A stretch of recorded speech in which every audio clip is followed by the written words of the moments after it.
Você não precisa ser juiz nem fazer direito para falar sobre justiça. Ela faz mais parte da sua vida do que você imagina.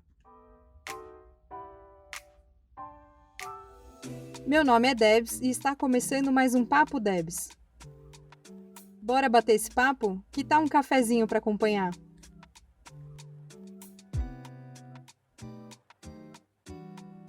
Sejam muito bem-vindas, Paloma e Jurema. Estou muito feliz de ter vocês aqui, nesse assunto que para mim é tão importante. Então, é isso. Espero que a gente tenha um ótimo papo hoje. Muito obrigada por estarem aqui. Obrigada pelo convite, Débora. Fico muito feliz, honrada e animada com o convite e também estar aqui com a Jurema, né? Que não só minha chefe, minha amiga, tudo, madrinha que vai casar, vai fazer tudo. Que me apresentou da família já. Me apresentou, foi quem me apresentou a Justiça Restaurativa também. Eu estou aqui hoje falando de Ponta Grossa, no Paraná, que é a nossa cidade. Um dia bem chuvoso, bem cinza, mas bem animada, um dia muito movimentado. Saí hoje já do grupo de estudos do Jejur com várias ideias que a gente estava trocando com a Adri, então estou bem inspirada e animada para a nossa conversa hoje. Olá, tudo bem? Meu nome é Jurema, também estou bem feliz de estar aqui com vocês, muito feliz pelo convite, de participar dessa atividade, falando de justiça restaurativa, que é um tema que eu gosto muito, eu sempre falo nos check-in e nos check-outs dos círculos, qual que é o meu sentimento, e eu sempre falo que é facerice, porque sempre que eu estou dentro de um círculo eu estou faceira, e eu também, como a Pá, estou falando de Ponta Grossa, moro em Ponta Grossa há 10 anos, é a cidade onde meus 2 filhos nasceram, e cinza, como a Pá disse, tô olhando aqui pela janela, tá bem cinza, até ontem tava um calor, 31 graus, agora tá marcando 14. Mas apesar do dia cinza, a justiça restaurativa traz luz para esse dia.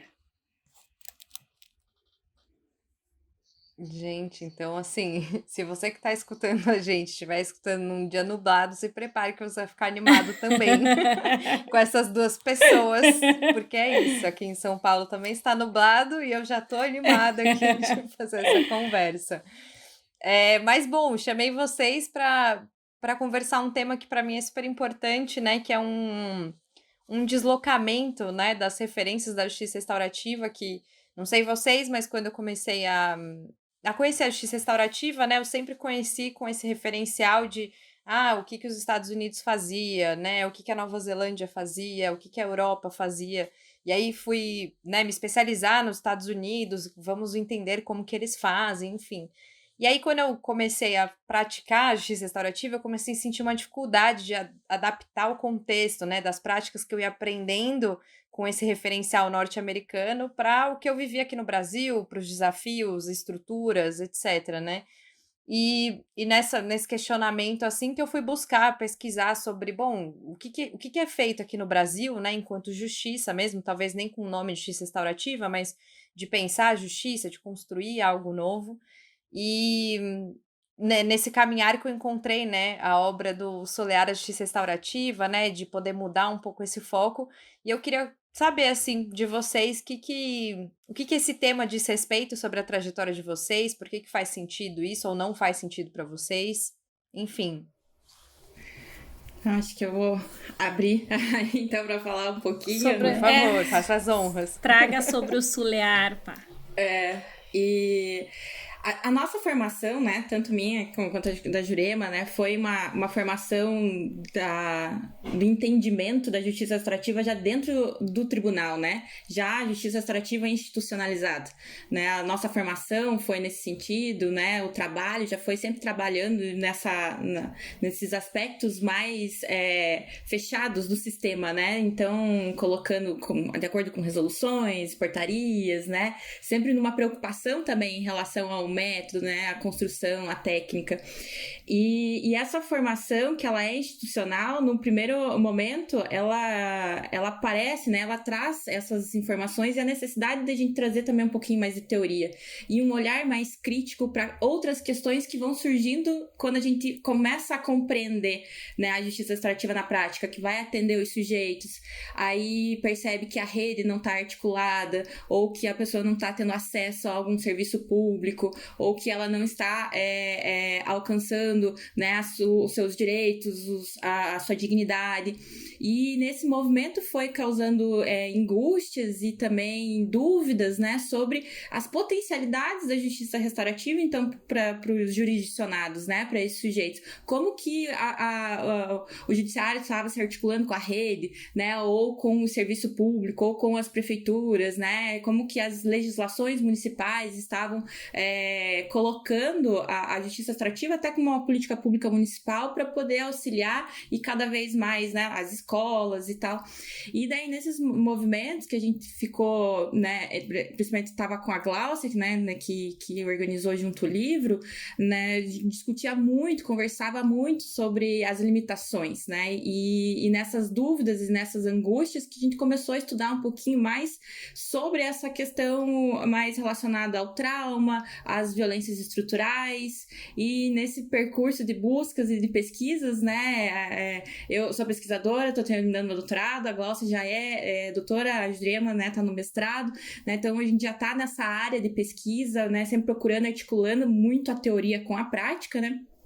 E nesse movimento de busca, a gente foi vendo que nós temos um histórico aqui no Brasil de violências que são silenciadas, né, de crimes sem vítimas, né, que não se reconhece, que se ignora o passado, que se esconde, né, que o Estado, muitas vezes não se responsabiliza, né, então a gente tá nesse território que se ignora, né, ignora a sua própria história, ignora, né, as violências institucionais, estruturais, e então a gente começou a pesquisar sobre isso. E daí numa live que teve durante a pandemia entre a Petronella e a doutora Larissa, que é a atual juíza coordenadora do Sejusc de Ponta Grossa, a Nelly falou sobre sulear. Aí aquela palavra assim, tipo, nossa, o que é isso? Eu não conhecia, não era, né, não tinha conhecimento, a Glaucia já sabia o que era, daí a gente foi conversar sobre isso, daí ela foi me explicar, eu fui também atrás, né, e a gente chegamos em Paulo Freire, chegamos, né, até as mais, não origens, mas mais, minerou um pouquinho, né, a gente fez um processo de mineração também na construção desse significado, né, de encontrar o que sentido que ele ia ter, e nessa ideia mais inspirada do sulear, nós estávamos com mais dúvidas do que respostas, e a gente pensou que ia encontrar a resposta no sulear, e na realidade a gente teve mais questionamentos, e daí nisso que a gente decidiu organizar uma obra que realmente não fosse uma obra acadêmica, que fosse uma obra coletiva. Nós convidamos pessoas que a gente conhecia que também estavam nesse processo de desconforto, de buscas, de dúvidas, né? A Jurema, né? As outras pessoas, a Lívia, né? A Bel, que fez o prefácio, todo mundo. A gente foi chamando pessoas que nós percebemos no discurso que também estavam com dúvidas e nesse processo de tentar encontrar essas potencialidades, né? Então, o Sulear realmente foi mais um convite para provocação, né? Então, a gente não tinha pretensão nenhuma de responder o que seria isso, até porque eu acho que a gente vai conseguir construir coletivamente o que seria, então, Sulear Justiça Restaurativa, né? Trazer essa perspectiva brasileira. E não que a gente não possa né, ler que possa ser além da dualidade, que a gente não precise fazer o norte e o sul, mas que o Sulear venha para que a gente olhe essa nossa terra, né? Reconheça o nosso território, reconheça as nossas lutas, as nossas estruturas e como talvez enfrentá-las, né, nesse processo, para que não seria uma anulação do que aprendemos dessas grandes referências que são, né, Zé e muitos outros que são do norte global, mas interpretar eles por esse filtro do Sulear, né, interpretar eles de acordo com as nossas necessidades, né, não achar que aquilo vai ser sempre uma regra, né, mas que a gente possa ter essa liberdade, essa criatividade que faz parte, né, dessa construção nisso tudo, né, Jurema? E eu acho que tentamos, né? É isso que a Pá trouxe, né? De que a gente realmente não quer relegar, né, a fonte de onde nós bebemos, que foi o Zera, Keipranes, porque a gente vive, na verdade, uma lógica cartesiana, uma lógica binária, a gente não quer isso, a lógica, né, da justiça restaurativa do Zera com a do Brasil, não é, a gente não quer separar, né, nós queremos realmente unir. E como a Pá trouxe ali no início, a história da justiça restaurativa no Brasil, ela está muito dentro do poder judiciário, diferente da Europa, por exemplo. Então, é uma realidade nossa, é uma brasilidade restaurativa isso, porque as primeiras práticas restaurativas nasceram por meio daqueles projetos, 3 projetos pilotos, em parceria com o PNUD, projetos realizados dentro do Poder Judiciário. E nós temos visto, no início, logo que nós começamos a trabalhar com justiça restaurativa, nós sofremos muitas críticas de que o Poder Judiciário não poderia se apropriar. E a nossa defesa era que nós não estávamos nos apropriando da justiça restaurativa. Nós queríamos aplicar no nosso sistema, mas utilizando um dos poderes da República, extrair a justiça restaurativa para outras áreas. Então, nós, aqui no Paraná, especialmente, nós tivemos essa preocupação de utilizar a justiça restaurativa dentro dos processos, não como uma forma de eliminar processos, mas efetivamente de restaurar relações, mas também fizemos muitas parcerias com escolas, com o poder público.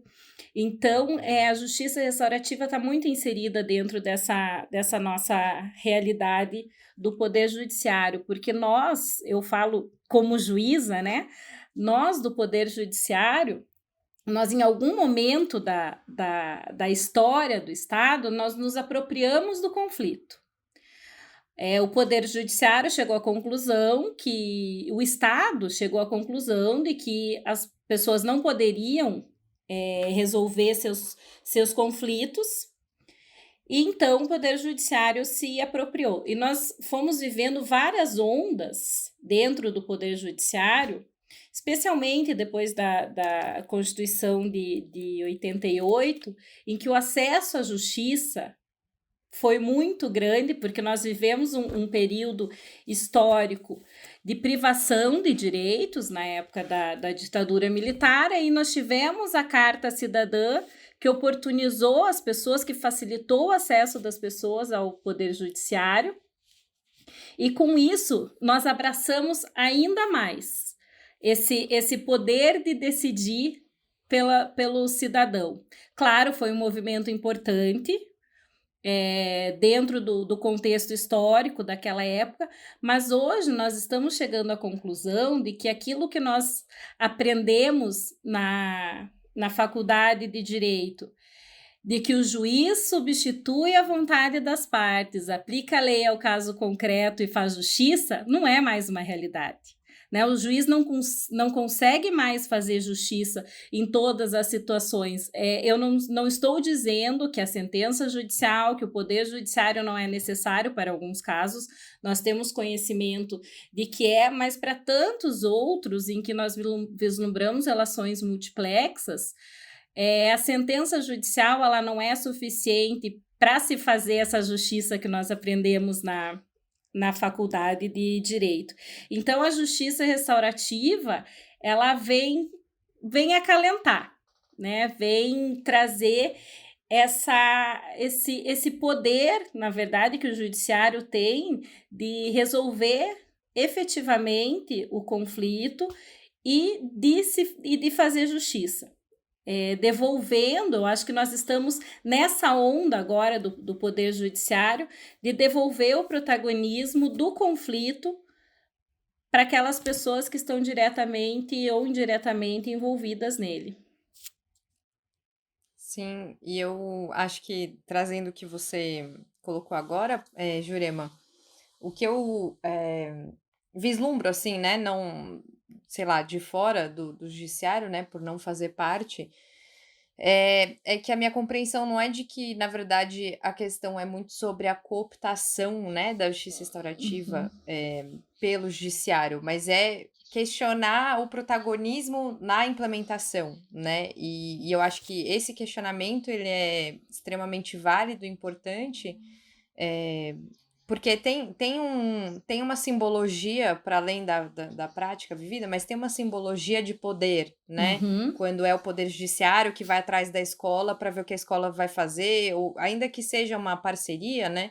Era uma coisa que a gente viveu bastante no projeto agora de implementação do CNJ, em 10 tribunais, eu participei dele, e era muito curioso ver como a hierarquia ela tá tão posta, né? Tipo, estruturalmente posta, que mesmo que as pessoas falassem, não, mas aqui a gente não tem, aqui é todo mundo igual, as pessoas tinham uma dificuldade extrema de sair do rito, né? De sair daquele ritual de hierarquia e de poder, que aquilo, né? Assim, sei lá, a gente conversava numa boa entre as técnicas, aí entrava uma juíza, todo mundo já ficava meio, eita, né?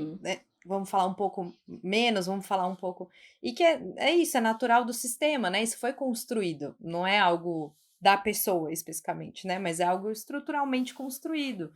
E aí, quando as pessoas, né, na construção da JR, né, se questionavam sobre esse protagonismo, eu acho que é justamente por essa questão de saber o lugar que ocupa, né? De saber o lugar que o judiciário ocupa na sociedade, como ele é visto, né, através dos outros, tanto que quando eu atendia casos pelo judiciário, era muito curioso, que a gente fazia um puta convite, com coisas escritas muito, assim, voluntariedade, lá, aí a pessoa aparecia lá e falava, olha, eu nem sei o que tá escrito aqui, mas quando eu li Ministério Público na frente, eu falei, eu tenho que estar lá, eu não sei o que é, mas eu tenho que estar lá. E aí era muito curioso, porque a pessoa nem lia, porque estava ali carimbado, o MP te chamou para uma conversa, né? Então, o quanto essa simbologia é importante de ser discutida, né? Para além de cooptar práticas ou não, é sobre qual que é o lugar do judiciário, né? Dentro da sociedade. E eu acho faz que... sentido, Não, sim? para mim faz total sentido. No começo, né, quando nós ali iniciamos com a justiça restaurativa, em 2014, né, pá? Eu ficava assim, realmente chateada com essas críticas. E hoje eu entendo e concordo com boa parte delas. E eu faço a meia-culpa do Poder Judiciário também, porque se nós chegamos nesse momento em que nós estamos assumindo a nossa incapacidade de resolver todos os nossos conflitos, né? Então, nós estamos dizendo, olha, nós não somos capazes de fazer tudo, porque nós estamos assumindo que nós precisamos de outras ferramentas para fazer justiça. Que a máxima que eu trouxe anteriormente de que o juiz deve substituir a vontade das partes já não é mais tão verdadeira. Nós temos que entender a vontade das partes e devolver esse poder para as partes resolverem os seus conflitos. E eu não tenho dúvida, é uma violência estruturada isso, né? De que eu só vou, esse exemplo que você trouxe, eu só vou lá porque é o Poder Judiciário. Ele tem medo do Poder Judiciário. Ele tem medo da logo do MP. Então, não deixa de ser uma violência estrutural isso. Ele não respondeu a um convite. Ele respondeu a uma intimação do Poder Judiciário e do Ministério Público. E hoje eu vejo... né, nesse sentido de que eu compreendo essas críticas. Antes eu e a Pá, a gente falava, porque a Pá na época era minha assessora, a gente falava, mas a gente tem tanta boa vontade, por que estão falando isso da gente? Mas a gente tem que olhar para o nosso umbigo, a gente tem que assumir as nossas responsabilidades, e se estão falando isso, algum motivo tem. E outra crítica que nós recebíamos também é muito da academia, de que porque vocês não entendem a academia, porque vocês têm que estudar mais para praticar. E a gente falava, não, mas a gente fez o curso, a gente tem a maior boa vontade, a gente está aplicando aqui. E hoje que a gente está na academia, né, para estar na academia muito mais tempo do que eu, a gente compreende essa importância de unir a prática à academia. E como E a academia articular, né? articular, a gente não pode, eu falo, ninguém, nós estamos do mesmo lado, né? E era algo que eu falava quando nós recebíamos essas críticas e eu não aceitava essas críticas, hoje eu aceito, mas eu continuo falando isso.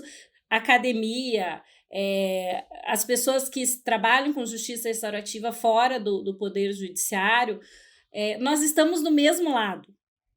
Nós queremos fazer justiça, nós queremos tentar transformar a sociedade, nós queremos implementar uma cultura de paz. Então, nós não estamos de lado opostos, ninguém quer fazer algo diferente, né? A finalidade acaba sendo a mesma. Mas o que eu ia trazer também, que é uma crítica assim que eu tenho refletido e conversado com a Paloma, é que nós temos, especialmente no Poder Judiciário, nós temos que refletir o que nós queremos efetivamente da justiça restaurativa. Porque a função da justiça restaurativa não é diminuir processos. Mas nós aplicamos, claro, a justiça restaurativa dentro do Poder Judiciário, dentro dos processos judiciais, e quando a justiça restaurativa é positiva, os processos acabam sendo extintos. Mas o que eu tenho pensado assim é que enquanto eu continuar aplicando a justiça restaurativa para os mesmos clientes, para os mesmos jurisdicionados do processo judicial, alguma coisa está errada. Porque se eu continuo aplicando, quem são, especialmente no processo criminal, quem são os clientes da justiça criminal? O preto, o pobre. Se eu continuo aplicando a justiça restaurativa dentro do processo para o preto e para o pobre, alguma coisa está errada. A justiça restaurativa não está sendo uma ferramenta de transformação social. Não está sendo uma ferramenta de transformação do sistema de justiça, que é o que nós nos propomos a realizar. Então, é algo que eu tenho refletido muito, assim, sobre isso, sobre qual que é a função, o que eu quero da justiça restaurativa. Eu quero a justiça restaurativa como mecanismo de transformação do sistema criminal, do sistema judicial, mas eu continuo aplicando a justiça restaurativa para os mesmos clientes, para os mesmos jurisdicionados. Então, alguma coisa está errada, né? Esse é o fato de se preocupar com o processo e não com o resultado. Né? É achar que a justiça restaurativa é só um processo, como se fosse talvez um método, ou é a técnica, ou é algo, né, específico que vai resolver ali aquele conflito, daquela situação ou daquela violência no dia tal, na hora tal, com os sujeitos tais. Mas as pessoas são muito mais, existe um contexto, existe uma história, né? Existem atravessamentos que precisam ser levados em consideração, né? E uma das coisas que, principalmente no Sejusc, em Ponta Grossa, foi acontecendo muito, foi articular o trabalho do judiciário com a rede, no sentido de parcerias que, de fato, vão proporcionar transformação na realidade dos sujeitos, né? Porque senão vai continuar realmente ele fazendo o atendimento, talvez paliativo, de não transformar. E muitas pessoas atribuem à justiça restaurativa a grande responsabilidade de resolver todos os problemas, de todas as mazelas, de todas as violências, de todas as circunstâncias. Então, se a gente vai atribuir a ela a tudo isso, então é preciso rever a forma que ela está sendo aplicada. Porque se ela for só para poder usar dentro do processo e não se preocupar com esses sujeitos têm acesso à alimentação, têm acesso à educação, têm acesso aos serviços públicos, eles têm condições de ter uma vida digna, né, de se prover, de ter a sua dignidade respeitada. A justiça restaurativa, para mim, é o todo, é o complexo, né? É toda a estrutura do sujeito, não é só o conflito, ele é muito mais do que o fato do dia tal, da ação tal. Diversas questões ocorreram para que aquela ação tenha ocorrido, né? Então é preciso contextualizar, é preciso olhar, né, de uma forma mais abrangente e para ver se de fato se espera que a justiça restaurativa então vá ser transformativa, que ela vá mudar as estruturas, que ela vá mudar a cultura, que vai enfrentar o encarceramento, que vai enfrentar questões das violências de gênero, né, ou vai enfrentar outras questões estruturais importantes, então é preciso rever a forma que ela está sendo aplicada, né, nesse trabalho em conjunto para atender os sujeitos como um todo, não só a partir de uma frente, não só a partir de uma perspectiva, porque senão ela realmente não vai dar conta, né, e eu acho que ela não é para tudo isso, não é para todas as, né, não vai ter uma, ela não vai ser o Zé, né, que fala, né, que de ser começa com P a palavra, agora eu me esqueci. Panaceia, bem isso, olha lá. O alecrim dourado, né? Não é o alecrim dourado. O alecrim dourado, né? Já fazendo palomice, mas já de trazer, né, que ela vai resolver tudo. O sistema jurídico que tá aí desde sempre não faz isso, como que a JR, né, e desde 2005 no tribunal, né, trazendo essa perspectiva do recorte do tribunal, sem contar as questões, né, do Dominique, né, também do Pedro Escuro e tal, sem considerar essas outras questões, é preciso mais, né, e eu acho que é esse movimento que a Jurema traz, que fala do judiciário, de se colocar nessa posição, então vamos dialogar, a gente não quer ser contra, não é cooptar, não quer tirar a prática, mas o que então nós, enquanto judiciário, né, vamos poder fazer para fazer parte desse movimento também, para que a gente possa construir, só vai ser coletivamente, né? Eu não vejo uma área, né? um setor, né? Eu vejo tudo, eu vejo que vai precisar de vários, né? Porque nenhum vai dar conta de fazer tudo sozinho.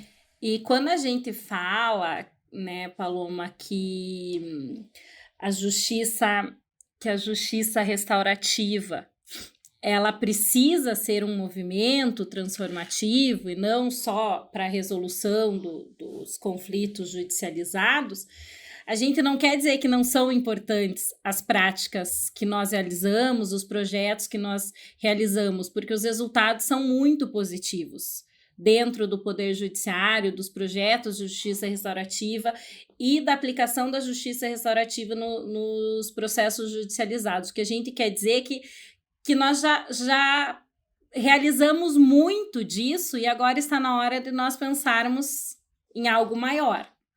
Nós já vimos que funciona, já vimos que dá certo, e agora E agora, o que a gente vai fazer daqui para frente? Né? Agora a gente tem que pensar um pouco mais fora da caixa, sem deixar de aplicar, na minha opinião, porque os resultados que nós temos dentro do Poder Judiciário são muito positivos. E só retomando o aspecto da justiça restaurativa dentro do Poder Judiciário, por que eu vejo que nós acolhemos essa ideia? Porque nós vivemos uma época, não é de agora, mas parece que hoje em dia está mais forte ainda, de judicialização enorme. As pessoas, elas procuram demasiadamente o Poder Judiciário. Então, nós chegamos à conclusão de que nós deveríamos fazer alguma coisa. Por isso que nós, Poder Judiciário, fomos atrás da justiça restaurativa, da mediação, da conciliação, para tentar dar uma resposta mais oportuna, uma resposta melhor para o jurisdicionado. Então, por isso que nós acolhemos a JR, porque os conflitos chegam no Poder Judiciário. E, num primeiro momento, a justiça restaurativa serve para a resolução do conflito. Onde os conflitos estão no Brasil? Dentro do Poder Judiciário. Então, penso que foi muito natural nós acolhermos a justiça restaurativa. E na verdade, eu acho que nessa perspectiva que vocês trazem, né, de, bom, para onde vamos, né, e como expandir isso, enfim, eu acho que na minha percepção, e aí isso tem um pouco a ver com a ideia de solear a justiça restaurativa, que é um pouco de como que a gente vai se percebendo dentro dessas relações, né? E uma coisa que eu acho muito interessante dos projetos que eu já vivi, o quanto é muito mais... eu não sei se... Eu não posso dizer a palavra fácil, porque eu acho que nada é fácil, né? É sempre um desafio falar de justiça restaurativa, trabalhar com justiça restaurativa, é sempre desafiador.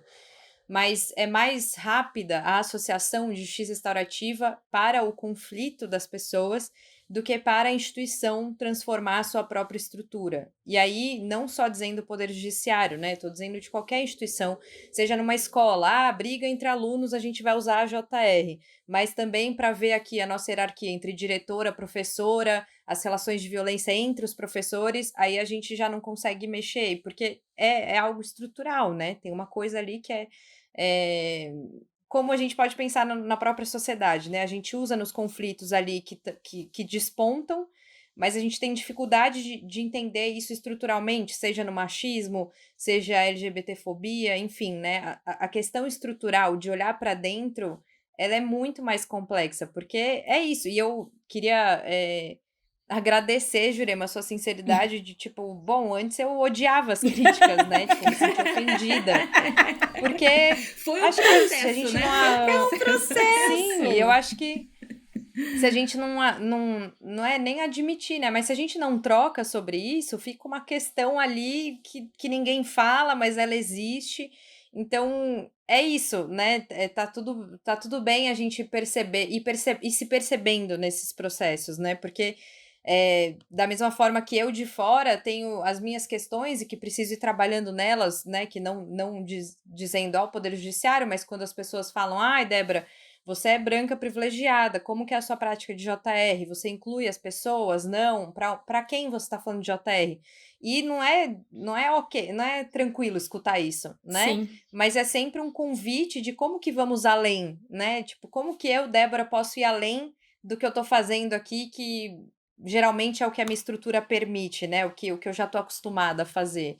Então, eu acho que justamente isso que você falou, Jurema, de sempre atender a mesma pessoa, né? Tipo, tá ali sempre atendendo pessoas pretas e pobres, eu acho que tem a ver porque ainda não há uma mudança estrutural, né? Tipo, não tem uma mudança de por que sei lá, qual que é a função da polícia, né? Tipo, qual que é a função de um controle das relações?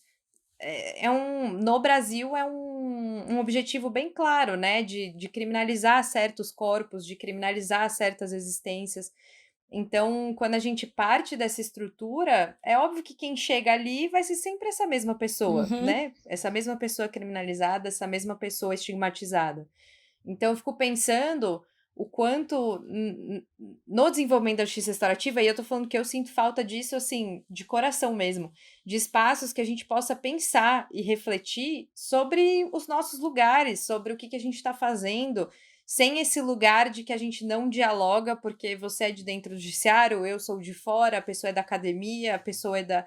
Tipo, porque se a gente não consegue compreender que isso é um grande coletivo de estruturas violentas, tanto a escola, a academia, porque é isso, a academia também tem as suas diversas formas, né, de apagar histórias, né? Eu mesma, quando fui falar de justiça restaurativa na academia, foi tipo, ai, Débora, o que tem a ver com direito? Isso não tem nada a ver com direito. Por que você tá aqui? Vai fazer sociologia, vai fazer. Então, é isso, né? E se a gente não puder dialogar sobre isso, né? Se a gente continuar no processo de caramba, estão querendo falar mal de mim, né? Estão querendo falar mal falando que eu faço JR errado. Tipo, né, eu paro a minha prática aqui, porque não tem para onde crescer, né? Não tem para onde realmente construir algo novo. E eu acho que isso tem a ver com o Sulear, que é entender que eu tenho referenciais norte-americanos, por exemplo, mas entender que se eu não olhar para cá e eu não compreender como que estão funcionando essas dinâmicas da justiça restaurativa aqui, eu não tenho o que fazer, né? Eu fico meio que acreditando cegamente que estou fazendo algo transformador, né? E que se eu não estiver atenta às pessoas, né, ao coletivo, isso não me parece que vai funcionar muito. Então, eu acho muito incrível a gente poder ter essas conversas, porque eu acho que justamente é a partir do a gente se vê vulnerável, né, que é isso que a justiça restaurativa também propõe, né, da gente se ver vulnerável que a gente consegue acessar processos outros caminhos, outras possibilidades. E eu acho que é um pouco isso, assim, quando a gente olha para a estrutura que foi criada, né? E aí, tipo, desde a escravidão, pós-escravidão, as estruturas de controle que foram sendo criadas para continuar mantendo as pessoas negras onde estão, a gente entende que se a gente não dialoga com as pessoas negras, que não é fazer JR para eles, é com eles, né? Tipo, se a gente não dialoga com essas pessoas, e aí eu tô dizendo, tipo, eu estou nesse processo ainda, né? De começar esse diálogo. Se não dialoga, a gente tá fazendo para quem isso? né? Muitas vezes eu, Débora, já fiz pra me sentir melhor. Tipo, eu faço JR, eu me sinto melhor Nossa, assim, eu sou o sabe? Tipo, porque eu máximo. fiz Eu faço direito. JR. Eu sou muito diferentona das pessoas. Tipo, esse pessoal não entendeu ainda o que que é evolução espiritual e é isso. Tipo, hoje em dia eu reconheço isso e falo, Débora, vamos para outro lugar, né? Tipo, vamos caminhar para outro lugar, vamos caminhar para uma outra prática. Só que é super necessário olhar que isso existe, que isso existiu e que faz parte desse movimento JR em diversos colegas meus E também, eu né? acho que também, Débora, reconhecer que não se tem respostas para tudo, né? Ainda mais na situação que a gente tá, né? No movimento que nós estamos, né? De desconstrução, então.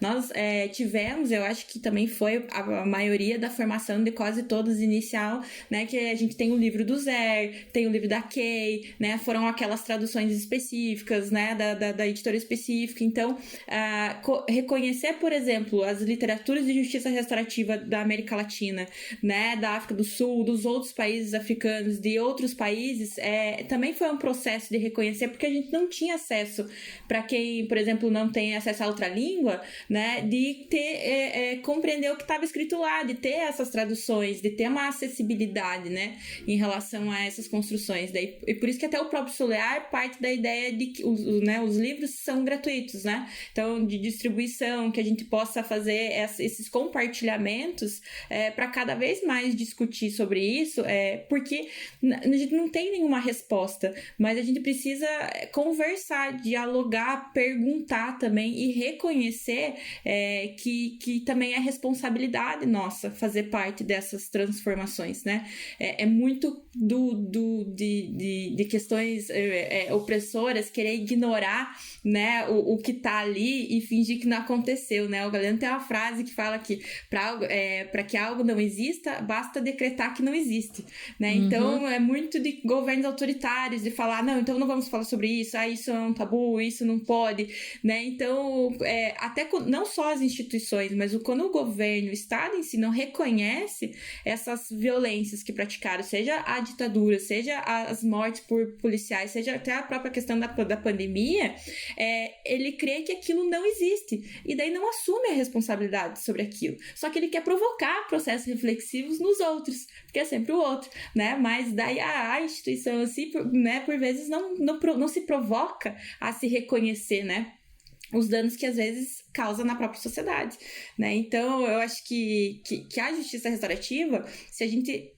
começar a refletir nela por essa perspectiva, eu acho que ela vai ter um potencial assim, diferenciado e libertador de proporcionar para o Brasil, né, para o nosso estado, uma jornada de responsabilidades, de reconhecimento de fatos, que não é só também o diálogo, não é só a fala, não é só a escuta, mas é preciso de ações, né? Então, é preciso de espaços públicos de reconhecimento das violências? Sim, é preciso de um espaço público para reconhecer aquela violência que causou, mas é preciso mudar, é preciso transformar aquelas relações também, é preciso transformar que aquela população que não tem acesso à água encanada tenha acesso à água encanada, aquela população que não tem acesso aos direitos básicos tenha acesso aos direitos básicos, né? E isso é uma articulação de todos os setores públicos em promover né, essa dignidade, né? Então, para além de romantização, né, de pensar na justiça restaurativa só como algo que poderia,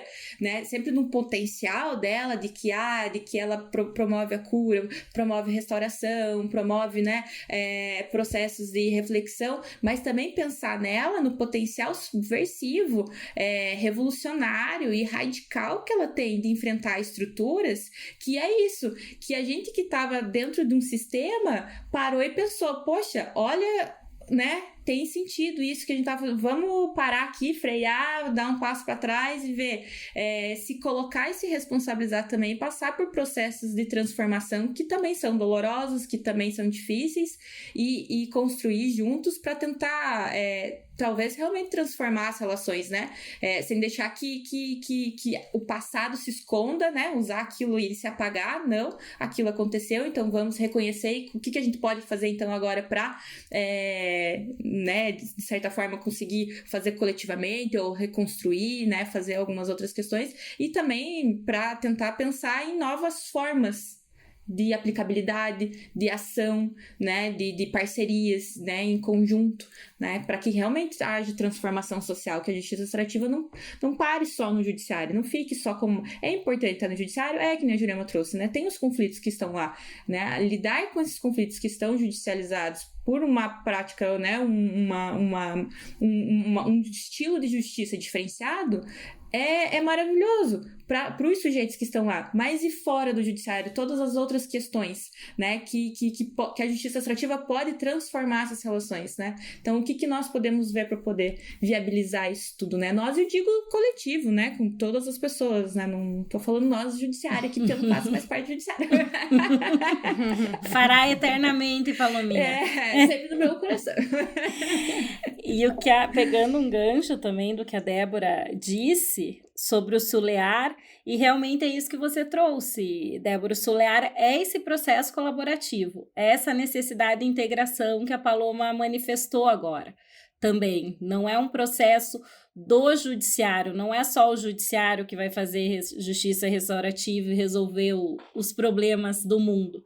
É um processo colaborativo e o SULEAR tem esse espírito. E outro aspecto que a Paloma trouxe também, que como no início eu não gostava das críticas, no início também, logo que a gente tem contato com a justiça restaurativa, e eu penso que falo por mim e sei que falo pela Paloma, e falo por muitas pessoas, no início da JR, a gente tem uma visão muito romântica da justiça restaurativa.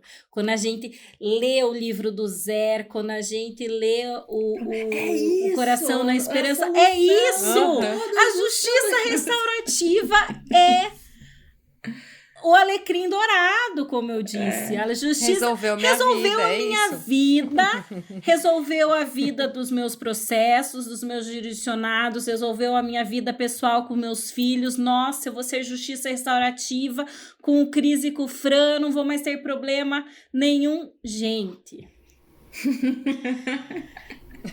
Que bom, que bom se... Não tem treta, não tem mais nada. Que bom se cesse assim, como diz o Fran. Se cesse. Parou aí. E quando a gente, claro, como eu disse, não é ser ingrato a tudo que nós temos realizado, porque tem coisas muito boas dentro dos processos judiciais, dentro das resoluções dos conflitos judicializados. Mas quando a gente vai estudando e aplicando e conversando, principalmente com pessoas da academia, que eu não queria nem olhar na cara... E quando a gente começa a conversar com as pessoas de fora do Poder Judiciário, com pessoas da academia, como a gente amplia, como a mente abre, como a gente passa a ter uma visão muito mais crítica da justiça restaurativa. E a compreensão que eu tenho hoje, e que era algo que eu vinha fazendo no início, e que hoje eu entendo que a justiça restaurativa não é só isso, a justiça restaurativa não pode ser um simples adendo a algo que já existe. Uhum. A justiça restaurativa não pode ser simplesmente um substituto para o processo criminal. Voltando ao que a gente estava refletindo antes, a justiça restaurativa deve ser usada como mecanismo de efetiva transformação, não de substituição a algo que já existe. Sim, isso parte de uma construção comunitária, né? Que eu acho que coletiva, justamente as críticas né? no início, né, de quando começaram os projetos piloto, eu acho que principalmente a crítica vinha de um lugar de que começou a ser desenvolvido em uma instituição e que uma galera ficou de fora, né? Que, claro, tinha que começar de algum lugar, mas aí a questão é, bom, o crime chega ali, mas antes do crime chegar ali, a gente já viveu sei lá quantas violências antes. E aí tá fazendo JR ali na ponta, Sim. né? Porque e aqui, como é que a gente faz com as coisas? Então, acho que é justamente como que a gente vai hoje, olhando para esse cenário, né, de anos sendo desenvolvido no Poder Judiciário, com com tudo que foi desenvolvido, não só de prática, mas de reflexão mesmo, né? Porque é isso, construções vão acontecendo e a gente vai refletindo sobre essas construções. Eu mesma fui refletindo sobre as minhas próprias construções na JR, mas como que a gente olha para isso hoje e fala, caramba, acho que ficou faltando um pessoal aí para pensar o que é a justiça restaurativa. Porque daí quando a gente pensa, né, nas associações de bairro, quando a gente pensa nos coletivos, e aí não só comunitário periferia, né, bairros periféricos, mas comunitário aqui, meu bairro, outros bairros, que seja, na própria faculdade, quando a gente pensa em coletivos da faculdade para lidarem com seus conflitos, isso tem um potencial gigantesco, porque daí a gente está falando de uma coletividade que está, através das suas próprias ferramentas, né, esse resgate das suas ferramentas de diálogo, porque se a gente não tivesse essas ferramentas, todo mundo já estava morto hoje, né? Então, minimamente, a gente tem aí ferramentas para lidar com as nossas questões. Então, eu acho que o que faltou, né? Tipo, e a crítica que foi, porque a gente sempre vai conseguir olhar para trás e dizer, olha, a gente poderia ter feito diferente, que é isso, que é, bom, ficou faltando essa questão da base, de como que a base foi se desenvolvendo com o JR. E aí eu acho que hoje essas questões desse movimento Solear se fazem muito necessárias, né? De como que a gente vai juntando essas pessoas, né? Como que a gente vai questionando, mesmo, eu não sei se isso aconteceu com vocês, mas quando eu estava trabalhando com os projetos do Poder Judiciário, acontecia de, vamos chamar a rede. Aí você chama a rede está completamente sucateada, né? Tipo, sei lá, tem uma assistente social para 70 processos. Tem uma psicóloga que já trabalha em outro emprego para conseguir fechar as contas. Aí você fala, é isso, se a gente não olhar para a justiça restaurativa enquanto movimento sistêmico, né, de que isso tem que ir para as relações e para as instituições, não dá conta, porque é isso, mais uma violência ali, mais uma violência estrutural aqui.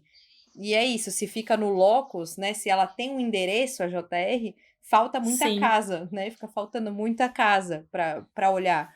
Mas eu super acho incrível, assim, a gente poder ter esse diálogo, porque eu sinto que é algo que separa muito da reflexão da JR, né? Separa muito de possibilidades de caminho e por questões de novo, na lógica de quem tá certo, quem tá errado, né? Tipo, então, quem que tá certo? Quem que tá fazendo... E, bom, se tiver essa pessoa que tá fazendo 100% certo, me avisa que ela já pode ser coroada, né? Porque, não sei, não conheço. Sim. Então, eu acho que é isso, a gente lidando com as nossas complexidades, né? Essa mania desse nosso pensamento binário, né?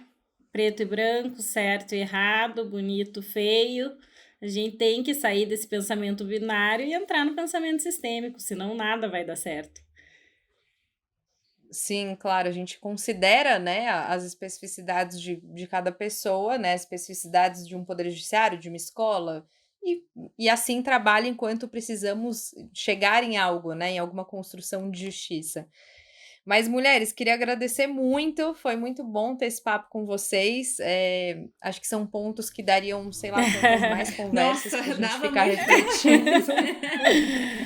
Horas e horas para ficar refletindo e pensando possibilidades e também olhando para nós mesmas, né? Sim, é uma autorreflexão. Sou super uma pessoa aberta de, cara, vamos olhar o que a gente tá fazendo, né? Vamos ver se o que a gente tá fazendo tá coerente para as pessoas. Então, queria agradecer muito esse momento para vocês e que a gente possa continuar se encontrando por aí e tendo mais reflexões. Também muito obrigada. espero. Obrigada, Débora, pelo convite. Foi uma alegria, né? E é super divertido já estar com a Jurema aqui também. A Débora não conhecia, agora conhecendo agora. Mas a gente sempre conversa muito, né, Jurema, dessas questões, das nossas inquietudes e angústias também, né, nesses processos. E fico muito feliz pelo convite. Eu também fico muito feliz. Nossa, passou super rápido, foi uma delícia. Eu tava apavorada, morrendo de medo e tô aqui viva. Então tô bem feliz, adorei. Pronta. Obrigada. Pra outra, né? Pronta pra ou não. Débora, adorei. Brigadão pelo convite. Pá, obrigada por ter me colocado nessa. Gostei bastante. Como eu disse no início, eu inicio faceira e termino faceira também. Fez sentido por aí? A conversa não acabou. A cada 15 dias sai um episódio novo e a gente pode se encontrar no Instagram, no @papodebs. Muito obrigada a você que ouviu até aqui E se você quiser contribuir com a sustentabilidade do projeto, a chave Pix do podcast é papodebs@gmail.com. Até a próxima!